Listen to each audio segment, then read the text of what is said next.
Oops, it's the wrong one. Can everyone hear me okay? Yeah, I can hear you. Okay, awesome. Okay, so as I mentioned 2 classes ago, today we're going to talk about Ruth Bader Ginsburg.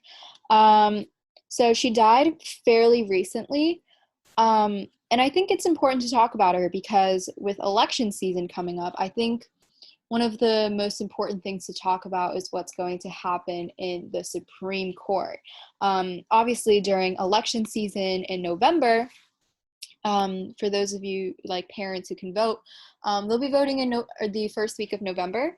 But what's going to happen in the Supreme Court is also just very uncertain right now. And I think it's really important to talk about. Also, she was a wonderful figure to the Supreme Court, an activist in the late 90s and early 2000s. So let's see. Oops, wait. Okay, so first we want to start. This is RBG, as you see on the right. This was taken. She when she died, she was a lot smaller, because she did suffer from metastatic pancreatic cancer. She actually suffered it twice. I think she was in her 40s when she first got it, and she overcame it. So she survived a cancer, and then it came back. But it was very private from the public. No one really talked about it. Anyway, so she was a Supreme Court justice since 1993, and she was nominated by President Bill Clinton. Clinton was the president at the time. Maybe you've heard of him, maybe you haven't. But when Bill Clinton nominated her, he actually thought she was going to be some kind of like mediator between both sides, between the conservative leaning and liberal leaning Supreme Court justices. And originally she was, but later we'll see throughout her career that she kind of took on a more liberal stance just because that's what her colleagues called her. Her nickname was Notorious RBG. So there's this rapper named Notorious Biggie, and this was kind of a dub of that. She was the first Jewish woman and second ever woman to serve on the Supreme Court. And keep in mind, the Supreme Court was founded when the Constitution was created, which was a very long time ago. And yet she was still the second woman ever to serve on the court. So you can understand how demanding that must be, and also just scary, right? So she was a little bit background information. She was born in Brooklyn, New York. She attended Cornell University. She got to her bachelor's degree there. And then she went on to attend Harvard Law School before transferring to Columbia Law School. She became a professor of civil procedures at Rutgers Law School and Columbia Law School. She was one of the few women in her field. At that time, there were still very few women in high professions, like even being a professor, even being educated enough to become a professor in an area that is as exclusive as law. Because if we think about it, for so long, so many people have been, especially women, have been denied the access to law school. So she died fairly recently, I said. She died September 18, 2020, to be exact. She was 87 years old, and it was because of metastatic pancreatic cancer. It was a very big tragedy. And then next. Okay, that was a little background info. Now I'm going to talk about how she was a legal, cultural, and feminist icon.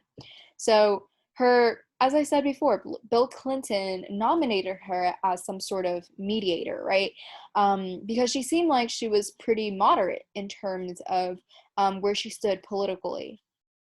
That kind of changed in the 1960s. She worked with the Columbia Law School project on international procedure. So she worked with a Swedish jurist named Anders Bruzelius. She also learned Swedish for this job, which is pretty cool. So she co-authored a book with Anders Bruzelius, and throughout this process, it kind of influenced her thinking. Of Panama. Of Panama. Okay, so she also served as a volunteer attorney for the American Civil Liberties Union. That's ACLU. How many of y'all have heard of the ACLU? Well, if you have, that's wonderful. Oops, my bad. Oops. Okay. So the ACLU does a lot of like civil work. So like little cases, like in terms of criminal justice, gender equality, things like that. Um, just a bunch of civil responsibilities. It doesn't run, it's run independent from the government. So it's kind of like a community run kind of thing. She was a volunteer attorney for that.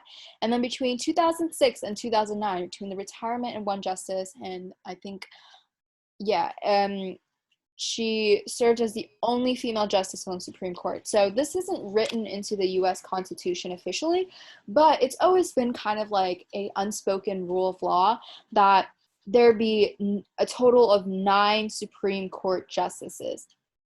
Again, this isn't written in the Constitution, so technically we can have like 10, we can have as many as 50, or as little as 3 if we really wanted to. But the rule of thumb has always been 9. I think only a few instances there has been more or less, but generally it is not. So yeah, out of 9 justices, she was the only female person, which I guess 1 to 9 is not very, very representative of the American population. I mean, roughly speaking, there are like 1 to 1, like a 50 to 50 kind of ratio between men and women, right? And also, this is very problematic when you think about it because unlike presidents, right? Presidents, when they get elected, they serve for 4 years, and that is considered 1 term. If they win again in the next election, they serve for 2 years, which is another 4 years. So they serve a total of 8 years, and then they can't become president again because our Constitution is set up to prevent these like instances of tyranny, right? A Supreme Court justice, when they are nominated, they serve on that Supreme Court from when they're nominated until death or retirement. So that is an entire lifetime in Supreme Court, and which is a lot of time to be spending with the same people until like someone dies or someone retires. So because of this like experience as the only female justice on the Supreme Court, she became more forceful with her dissents. I'm sure you can imagine how being the sole female has influenced that. So how many girls do we have in this class right now? I think you all can imagine how difficult and isolating that must have been in US politics, where you have to kind of be aggressive and assertive with your voice. Okay, now we are going to go on to major accomplishments. So I want to talk about a few that she has done. I broke it up to a few categories. We don't have to go super in depth because her track list is very impressive, and we are clearly not going to get to all of them because she has done a lot, even outside the Supreme Court. She has done a lot of volunteer work and activism, even in her early days. But right now, we're just going to focus on our track list in the Supreme Court. So the first kind of category I want to focus on is gender discrimination. So she authored the court's opinion in United States v. Virginia, which was issued in 1996. What this means is basically she kind of was a leading voice in what this quote unquote United States part in the United States v. Virginia case title is. So she was responsible for leading that. So basically what this case did was it struck down Virginia Military Institute's, or VMI for short, male-only admission policy. So yeah, you can imagine, in 1996, there were still male-only military institutes. I don't know when y'all were born or how old y'all are, but I'm pretty sure that like in both, like all of our lifetimes, since I'm pretty sure we are all Gen Z, that having a female-led military, or at least females in the military, is a pretty normal thing. And it's kind of crazy to think about how it, even in 1996, which is pretty recently, that women weren't allowed in the military in every state. So what RBG did was said that it violated the Equal Protection Clause of the 14th Amendment, which guaranteed that like which protected people from discrimination based on gender, race, sex, things like that, and religion, of course. RBG, what she did against Virginia was she argued that the state cannot use gender to deny women the same opportunities as well as same protections as the Equal Protection Clause says. And when, in response, the VMI proposed a separate institute for women. This may seem like a solution because it's like, hey, we are the VMI and we invite women to join our institution, maybe just work separately from men. But RBG argued that this was not enough. This was actually very discriminatory because she said that it was reminiscent of the UT stands for University of Texas, by the way, of UT law schools moved to preserve white-only schools. So when UT Law School got a lot of heat for only having a white student population, they created a separate school for Black people, which is very strange because it's not just a form of segregation, but also just discrimination. Like, why can't Black people be in the same school as white people? Are they getting different accesses to resources? The same thing goes here in terms of gender. Now, so in the VMI, it's like, why do women need a separate institute? Why can't they work at the same level as men? You know, if they wanted to join the military, why can't they? You know. Okay, so another major accomplishment in the gender discrimination field, she dissented court's decision in Ledbetter v. Goodyear. This was in 2007, which was fairly recently. It was in our lifetimes, at least. So Ledbetter v. Goodyear concerned pay inequality versus statutes of limits. So I'm pretty sure. So if anyone is not sure what pay or wage inequality is, it's concerning how different populations, particularly men and women, and it can also be like between races, but that's less talked about. So between pay inequality between men and women, men are often paid more than women, and oftentimes the company will not disclose that information, and women would have to find out themselves. This could be like 50 years into working with the same company, and they just find out. Statutes of limits basically concerns when you can be charged with a crime. So there is a limit on how many years after the crime occurs that you can charge someone with a crime. So, for example, if someone, say person A robs a jewelry store, right? In 2006, just keep in mind, these numbers are completely arbitrary. I don't actually know what the statute of limits of theft is, so you can search it up. But person A robs a jewelry store, and person B running that store sees the person A's face, but doesn't press charges. So after like 50 or so years, the statute of limitations would say that person B, the person running the jewelry store, would not be able to fairly convict the person A who robbed the store 50 years ago, because that has already expired under statute of limitations. So in Ledbetter v. Goodyear, RBG argued that many women don't even know that they're being paid less, which is true. So it is unfair to expect them to take action every time they receive a paycheck. So what her colleagues on the Supreme Court did was they said, Lily Ledbetter, who sued the company Goodyear, she could not sue Goodyear because she had already received her paycheck. And when she received her paycheck, she knew how much she was receiving. And that violates the statute of limitations. RBG says when she received her paycheck, she didn't even know how much her male colleagues were making. So how could she have a problem with this paycheck? And she also argued that women may be reluctant to file lawsuits over small amounts, but would rather wait until disparities accumulate. You have to keep in mind that women are not making like so much off from men that it would be a clear violation of the Equal Protection Clause. It's more like they're making a little bit less, and that obviously those numbers accumulate to something, a bigger number. The judges, if every time a woman were paid like 25 cents less to $1 that a man makes, and she files a lawsuit, the jury would probably not be on her side because they'd be like, oh, it's only 25 cents, I mean.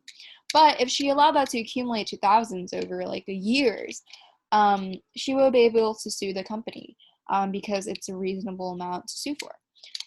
So RBG dissents to that. She was in the court's minority when she did that. But because of her brave actions to be in the minority and push for women's pay equality, the Obama administration issued the Lilly Ledbetter Fair Pay Act in 2008. This was an executive decision. It wasn't done under RBG in the Supreme Court, but it did help pave the way for fair pay under the Obama administration. So next, we are going to go on to abortion rights. Wait, before I continue, does anyone have any questions?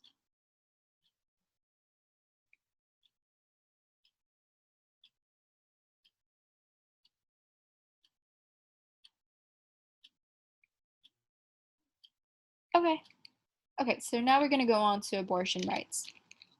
She once said in an interview with New York Times, the basic thing is that the government has no business making that choice for a woman. So I'm not going to go into great detail, but she was a strong advocate for abortion rights to women, and not necessarily just abortion rights, the ability to have a legal abortion, but also to have fair access. Someone said in the chat, IDK. Oh, they say, why is a T in brackets?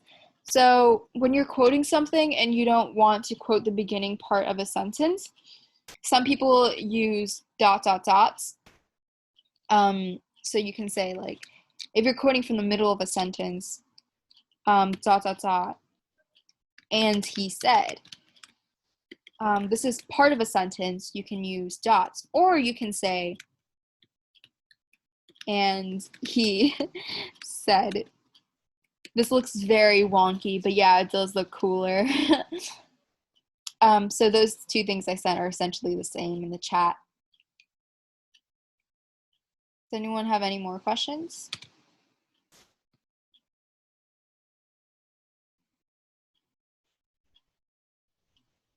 Okay, yeah. So I'm not going to go into great detail about the abortion rights, but she was a strong advocate for legal and accessible abortions. She struck down Nebraska's partial birth abortion law in Stenberg v. Carhart, which was in 2002. It was the 40th anniversary of Roe v. Wade, which gave women access to legal abortion. That was in 1973.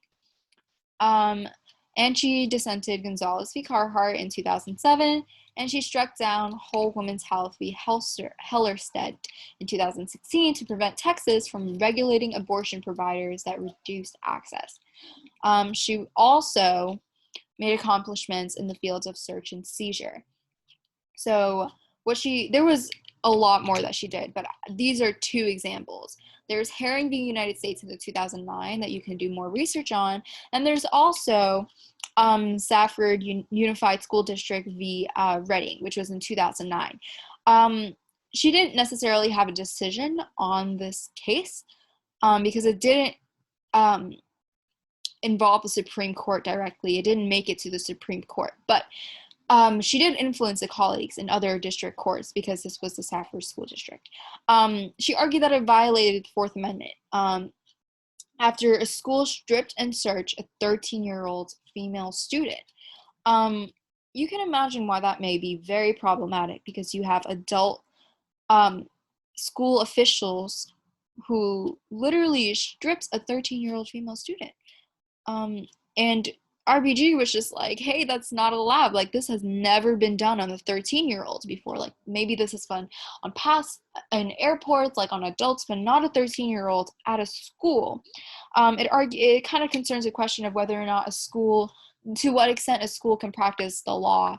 So there's some questions. Oh, no, okay.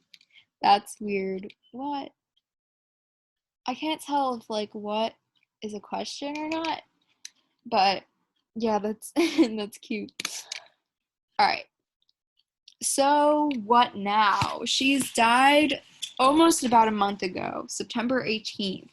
And what do we do about it now? So there's a lot of fear, especially coming from women, surrounding the future of their rights, because depending on who is elected into the Supreme Court after RBG's vacancy, their abortion and contraceptive rights may be at risk. So what is going on here is RBG, because she sat on the Supreme Court, she advocated for women's rights, their reproductive rights, for so long that now that she's not there, it's very possible the Supreme Court have a Republican or conservative majority, because RBG was considered at one point a liberal. So this includes a lot of fear around birth control specifically. They would, so like a Republican majority in the Supreme Court would either defund like access to birth control in terms of like insurance, because birth control is very expensive, and a lot of women depend on their insurance to get it, and defunding that would definitely cause a lot of health issues. So the thing is, a lot of contraceptives like birth control are not just used to prevent pregnancy. It's like, you have to remember that it's called contraceptives, not pregnancy control. Birth control also is used to regulate a lot of periods, and also just reproductive issues that women have. They may have extreme pain and cramps during their menstrual cycle that nothing but birth control works in very high doses. So I don't know if any of y'all have seen memes on like, oh, ladies, time to stock up on birth control, or let's get an IUD, if you know what that is. There's also been a lot of debate about whether or not Roe v. Wade is even, like, if it's even possible to overturn Roe v. Wade and reverse legal abortion, which is kind of scary, because for so long Roe v. Wade has been like a hallmark of like the women's rights movement. It's been like such an American thing, where it's like, at this moment in 1973, women got access to birth control. That's a very celebratory moment, and to even think that it may be on the table is very risky for a lot of people. Anyway, so Trump nominated Amy Coney Barrett, a Catholic woman, on September 29th, 2020. There's a lot of controversy surrounding that. So before Amy Coney Barrett was nominated, Trump announced that he would nominate a woman for sure.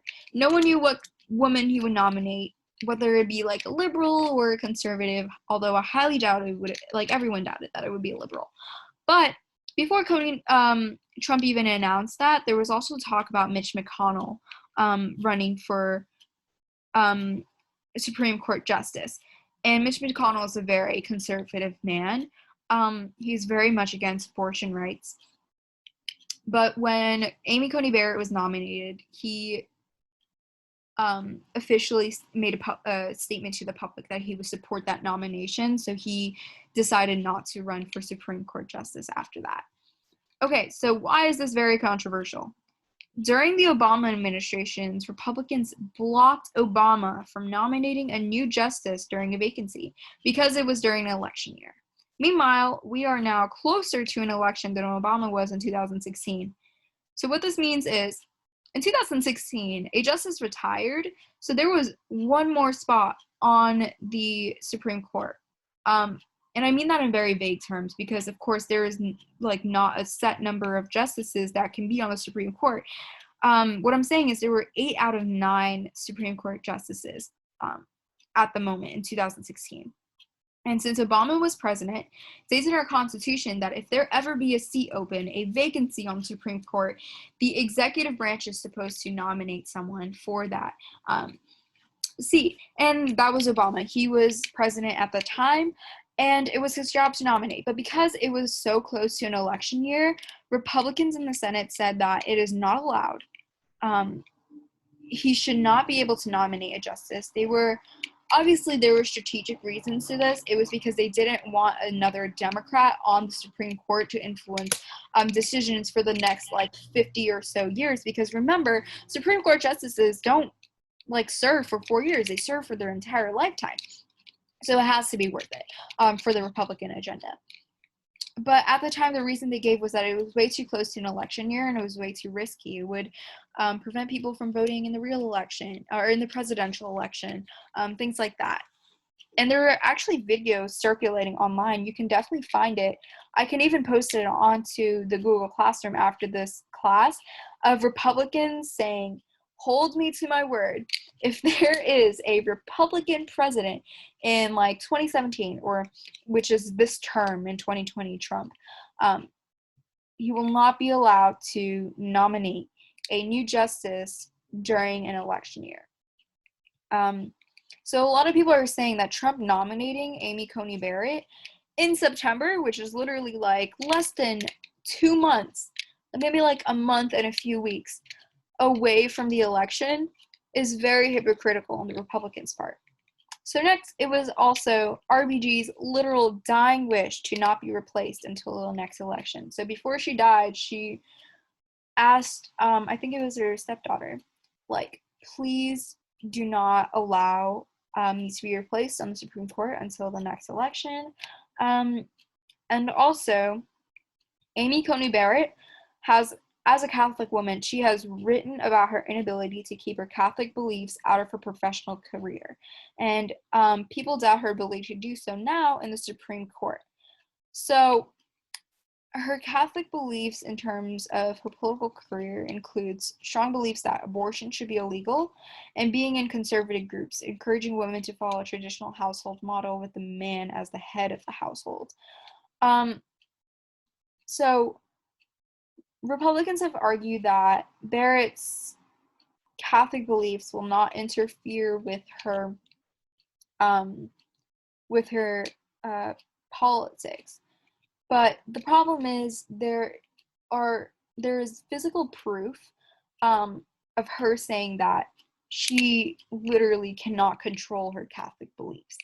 So Democrats and people are very worried about this, but even despite your political agenda, whether you're a Trump supporter or whether you are a supporter of the Democratic administrations and officials like Biden, so despite being a Trump or Biden supporter, you can rightfully doubt someone's ability to keep your Catholic beliefs out of politics, because people like Mike Pence, he's Catholic.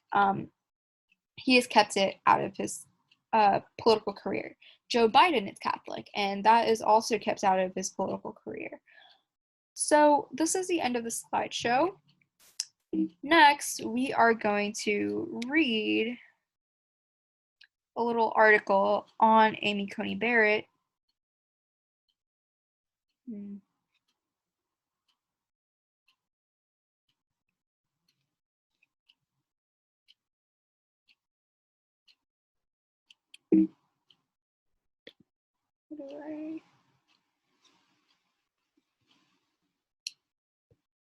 Okay, do y'all see this article right here?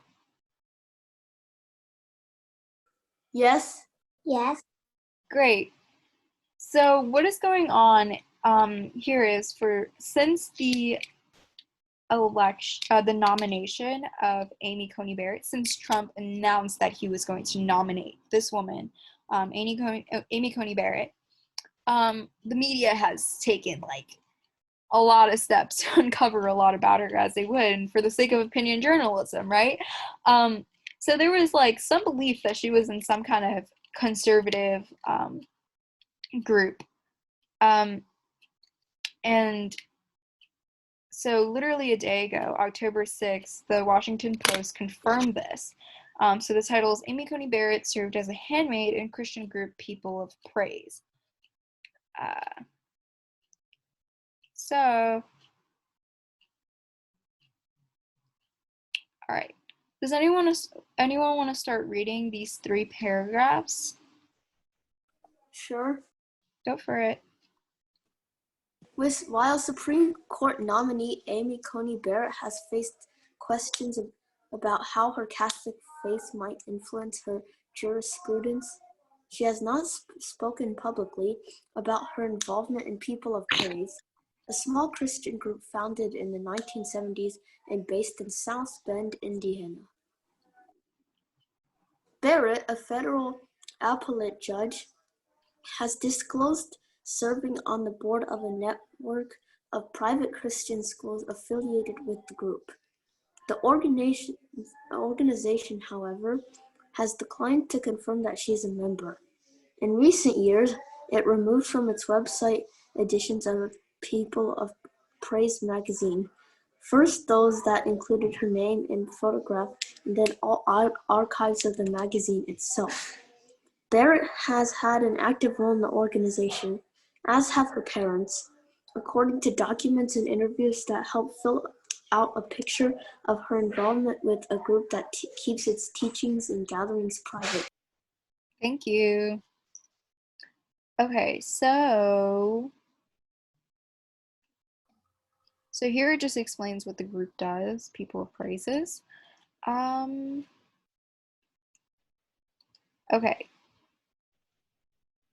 Does anyone want to read from where I'm showing right here, Barrett's ties to the group, to I can read. Involvement in our community at the bottom? I can read. Yeah, please. Barrett's ties to the group, which has conservative stances on the role of women in society and other social issues, did not come to light until after she was questioned by senators considering her nomination to the U.S. Court of Appeals for the Seventh Circuit in 2017. Senators are preparing to question her next week over her nomination to the High Court. Barrett has said that judges are not policymakers and that she does not impose her personal convictions on the law. Responding to questions about Barrett's membership in People of Praise and her tenure as handmaid, Sean Connolly, a spokesman for the group, said, like many religious communities, People of Praise leaves it up to its members to decide whether to publicly disclose their involvement in our community. Okay. Oh, you can stop there. Okay. Thank you so much, Sophie. Okay, so now I want you to answer two questions. One, should RBG be replaced within the next few months, so within Trump's presidency, before the next election? So let me just type that in chat. And two, let me just type this out. Give me a second.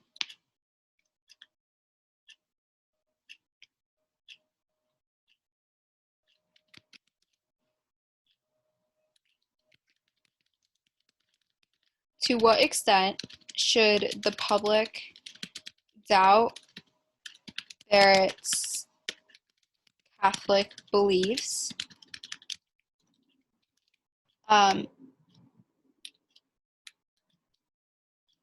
Doubt Barrett's Catholic beliefs concerning her potential role as a judge.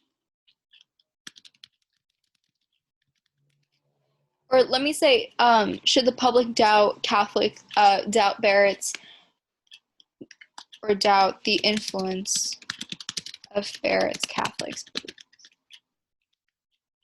All right. You can answer that just out loud, or you can type it in the chat to everyone. So I'm going to give you like 15 minutes, and then we'll just talk about it some more, all right?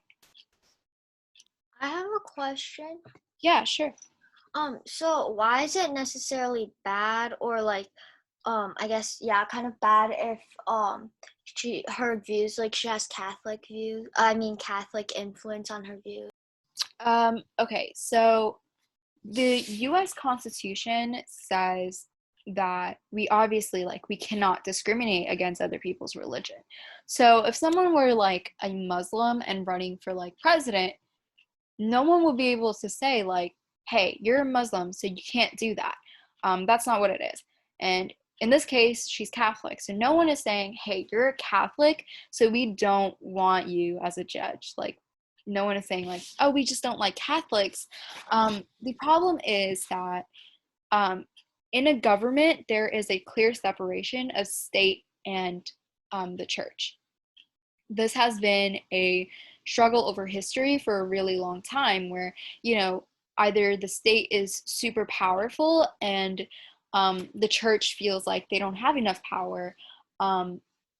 And there have also been instances in history, not necessarily US history, but also like just across Europe as a whole, where Catholicism has been such a big part of the government. There has been instances in history where the Catholic Church has been more powerful than the government itself, which might be a problem. Because in so many instances have like religious figures been a part of the government, so they would be able to pass laws that serve the church's best interests, like giving tax breaks to the church, getting away with doing illegal things, right? So in the US Constitution, as I said, there's a clear separation between state and church. This doesn't mean that if you are religious in certain ways, you can't be involved in government. It just means that your religious beliefs has to stay out of it. So when, for example, when everyone knows that like Mike Pence, the vice president, is a like strong, like he believes that like he has made during the election year, he has made very clear remarks that he does not condone homosexuality or the LGBT community. And he doesn't necessarily justify it with like, I'm Catholic and the Bible says that like gay people are bad. That's not what it is. He's talking about like legalizing that kind of marriage. You're like, oh, what's the bright line? Then everyone can get married. Yeah, so it's that kind of problem where your beliefs should not interfere with your ability to do politics because not everyone believes the same things as you, and the government's job is to serve the people. And if you are allowing your beliefs to interfere with your political career, then what people are you serving besides those who believe the same things as you, which is bad. Is that clear? Yeah, thank you. No problem. Okay, so I'm just gonna mute myself and you have like 12 minutes to just think about it. You can type it in the chat and then we'll talk about it. Oh, this doesn't have to be like a formal paragraph, by the way. Just like 1 or 2 or 3 sentences would be fine.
Okay, I am actually going to stop now because I think everyone has said what they wanted to say.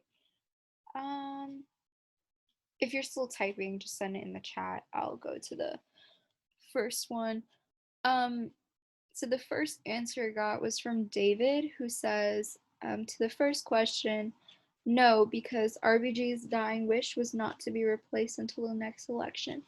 So you think we should respect her dying wish? I feel like, as someone who is very sympathetic, I feel like, I believe that too. I just don't think it's enough for Republicans to be convinced that the dying wish matters, because literally like hours, I'm so sorry to burst your bubble, but hours after RBG died,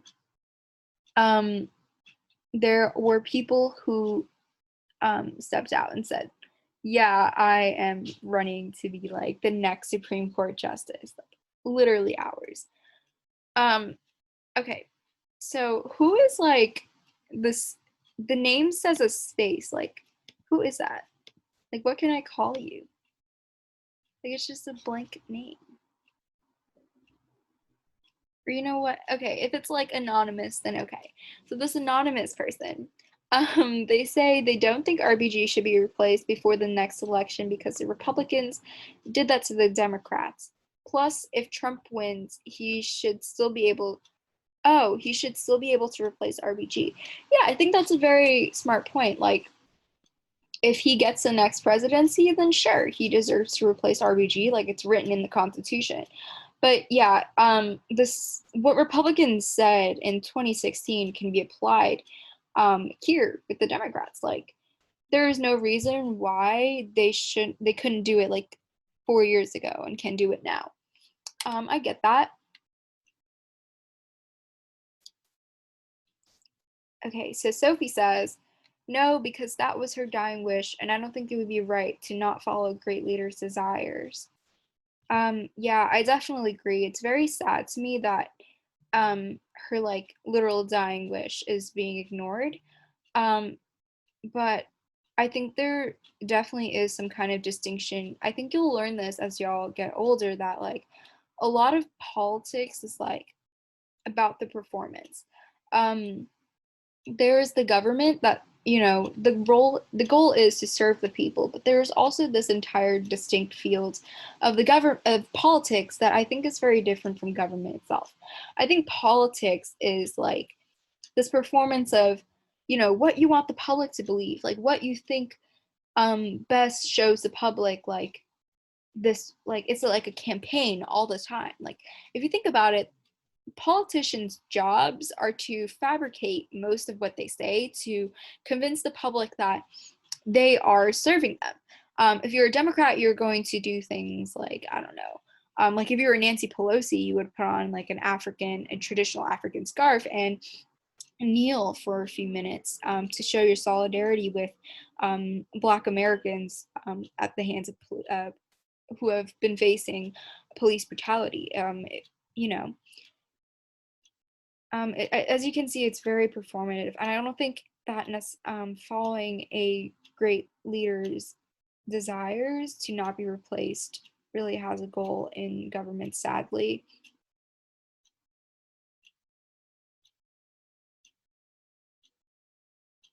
Okay, so someone said whelp. Yeah, I agree. And someone else said no. So I think that's it for the first question. On the second question, someone says, the public should not doubt about Barrett's Catholic beliefs because Vice President Pence is Catholic too, and his Catholic beliefs does not interfere with his political job. I think this is, I'm not going to get too opinionated because I definitely want to help y'all evaluate your own opinions, but I don't want to give mine. So the thing is, like, Barrett talks about how her Catholic beliefs have interfered with what she presses for in her political career. So if you think about it, like, she has said it herself that it should be doubted. Um, I think, maybe you're arguing that it should be doubted because she definitely has said that it should. But you're more so arguing like Barrett will not, let her Catholic beliefs influence her political job. Sophie says the public should doubt the influence of Barrett's Catholic beliefs because concerning her potential role as a judge, because she even says that her beliefs are going to affect her stance. The Republicans are just trying to cover it all up. The Republicans actually have just like been working to deny that she was. The thing is, Barrett hasn't commented on all of this, so while opinion journalism like is a very diverse field and can definitely be really polarizing, so like it's really hard to find like journals and sites online that aren't biased. So if you look at Fox News has just basically been like deny, deny, deny. And if you look at like Washington Post, the Washington Post has been like in the title, the Washington Post has like, yeah, she was a handmaid. But then goes on to mention like Barrett actually hasn't commented on any of this. So really none of us knows until Barrett says anything. So Cece says, this is not my personal opinion, but from the point of view of Republicans, they may want to nominate a Republican senator due to the fact that if Biden and Harris do win the election, the country and government would heavily sway left. Even more so if Biden elects a Democratic senator. Thus, to keep some sort of Republican representation and balance in the government, Barrett was a good choice for Trump and Republicans. But CC wants to make clear that personally, however, do you think it is the best approach? Oh, do not think it is the best approach. Yeah, so there is definitely some strategic value to this. They obviously want any excuse to get a Supreme Court justice in before the next term where Biden and Kamala administration would have the control over it. Because keep in mind, like, who knows when the next spot will open on the Supreme Court? It's a lifetime job, It's very, it's not like a every 4-year thing. It may happen every 4 years, but it's very uncertain. There are years where like no spots open up. Also, I think this isn't very related, but I think it'd be really interesting. Like, CC says, with Biden and Harris, the country and the government would sway, like heavily sway left. So what's really interesting is that what we think of left as today is more so like, it's pretty centrist. So what happens is Republicans, or like not Republicans specifically, but I mean the right. So the far right constantly says like any form of like centrist reform is like a leftist thing. So everyone's like kind of perception of what leftism is gets really skewed. So we constantly move like this. This is between left and right closer and closer, and the center changes with that too. I don't know if I can draw a diagram, but I will try. Where can I draw one? Okay, so you see this like little space right here next to the ad. I'm going to try to annotate what that looks like. It's going to be a very poor drawing, but okay, so here we have the left. I'll put an L. And here we have the right. So constantly over history, right, the left moves this way towards the right, and this becomes the new left. I'll label this L1, and this becomes the center. So then over time, the left becomes here. This is L2, and this is the center. So what we know of as left, for example, right here, it's actually closer to the old center than it is to the actual left. Does that make sense? It's a very interesting phenomenon. So yeah. But if anyone has any questions, feel free to message me, but that's the end of class for today. I I can post a few, like I can post that diagram on Google Classroom. I will post the slides, and I will also post a video recording of what a Republican said in, I think it was the Senate, in 2016. I hope this was very interesting for y'all, because this is like current events. It's very relevant and will influence the world y'all grew up in, because y'all are relatively young. Like y'all are really young children. These justices will be making like major decisions when you are, say, going to college, or like in your lifetime. They will be around making decisions and governing you. So I think it's very important to learn about this. As of that, I'm going to stop sharing. All right. Bye, y'all. I'll see you next week. Thank you. Problem. Thank you. Bye. Thank you. Bye. Bye.